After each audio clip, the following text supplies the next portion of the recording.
Chasing chapter 4। Surabhi अपनी class में enter करती है तो देखती है कि क्लास के पीछे दो लड़के फिर से लड़ रहे होते हैं। पूरी क्लास उन दोनों को देख रही थी, पर सुरभि बिना ज़्यादा ध्यान दिए सीधा जाकर कृति के पास बैठ जाती है। उनकी सीट के बिल्कुल पीछे ही वो दोनों खड़े थे। बैठते हुए सुरभि धीमी आवाज़ में बोलती है, आज ये दोनों फिर स्टार्ट हो गए। कीर्ति आंखें घुमाते हुए बोलती है, इन दोनों को और कोई काम ही नहीं है। तभी क्लास की बेल बजती है। सुरभि तुरंत उठकर उन दोनों में से एक का हाथ पकड़ लेती है। बस करो तरुण, अब बैठ जाओ, सर ने देख लिया तो इस बार पेरेंट्स को बुला लेंगे। तरुण गुस्से में उसका हाथ हटा देता है। उसकी नज़र अब भी सामने खड़े लड़के पर टिकी हुई थी। आज तो छोड़ रहा हूँ तुझे, लेकिन अगली बार। इतने में क्लास के अंदर प्रोफेसर आ जाते हैं। दोनों को इस तरह घूरता देख वो गुस्से में बोलते हैं, तरुण, प्रदीप, ये क्या हो रहा है। पूरी क्लास एकदम शांत हो जाती है, पर तरुण अब भी प्रदीप को घूरे जा रहा था। प्रोफेसर दोबारा बोलते हैं, तरुण आगे आकर बैठो। तरुण जाते जाते प्रदीप को ज़ोर से धक्का देता है, बाहर मिल तू।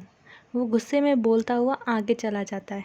प्रदीप कुछ नहीं बोलता, वो चुपचाप अपनी सीट पर बैठ जाता है।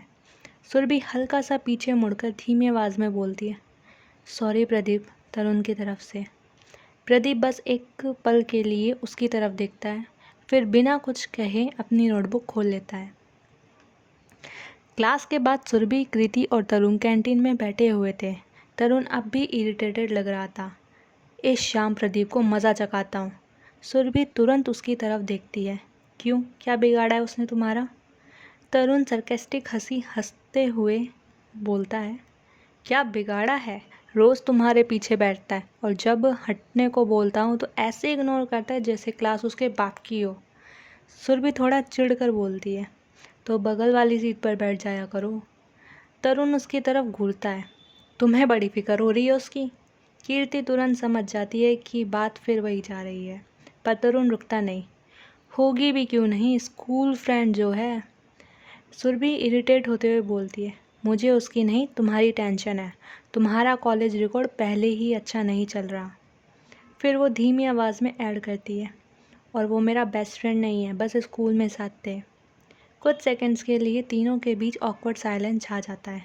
तभी कृति अचानक अपना फ़ोन उन दोनों के सामने कर देती है। अरे बस भी करो तुम दोनों और ये न्यूज़ देखो।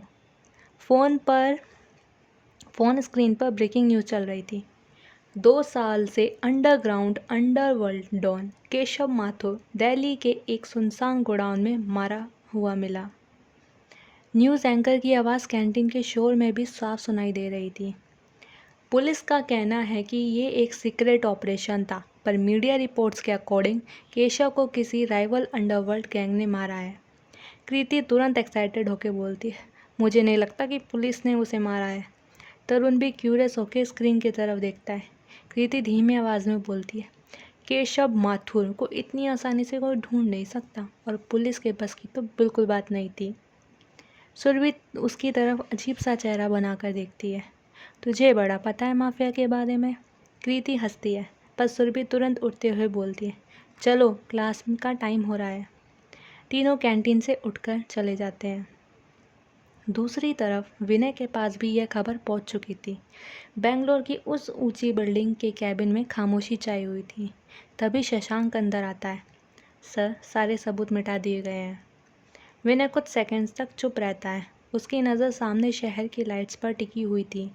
फिर वो धीरे से सिगरेट का धुआं हवा में छोड़ता है और बिना मुड़े सिर्फ इतना बोलता है, पुलिस को वही देखने दो जो हम चाहते हैं।